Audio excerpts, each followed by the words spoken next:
খিচুড়ি রান্না করবো, আপনারা দেখবেন। হয়তো রান্নায় ভুল টুল হলে আমাকে বলবেন।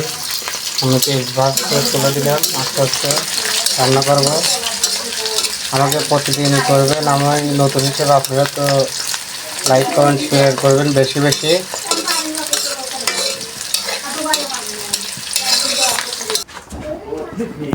এখন আমি চাল ভেজে নিচ্ছি। আমি মনে করছি যে তোরা সারা কথা দেখছি এই যে রাখলে শিমুল এ শিমুল মহিলে দেয়া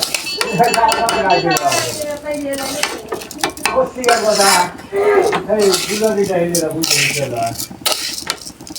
ওই কাল দেখে যে রসুন দিয়ে ছাড়িয়ে দিলাম, সব কিছু দেওয়া না হবো।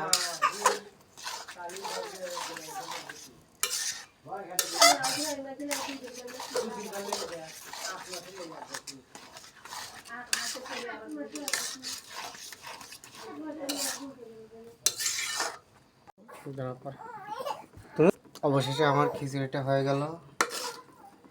একটু পরে নামাবো, নামানোর পরে পরিবেশন করবো। তার একটু পরে নামাবো, আমরা গোস্ত তুলে দেবো। এখন গোস্ত রান্না করার জন্য পেস্ট ভাজি করতেছি। পেস্টটা হালকা বাদামি কালার করে নেব। পাশে খিচুড়ি নেওয়া হয়েছে।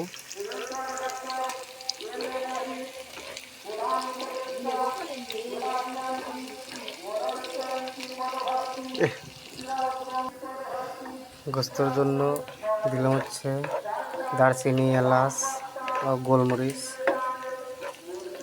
সাথে আছে লবঙ্গ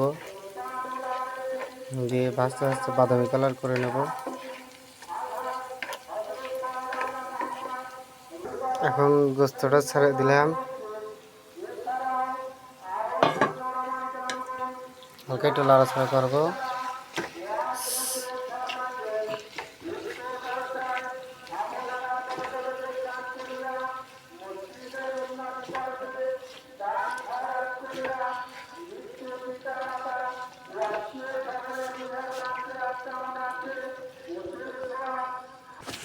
হালকা একটু পরিমাণ মতো পানি দিলাম কষানোর জন্য।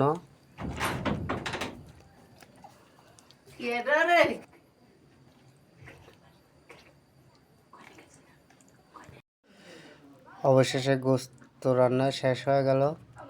এখন খাওয়ার পালা। এই যে খিচুড়ি আর এই যে গোস্ত, কি স্বাদ! ও সেই স্বাদ!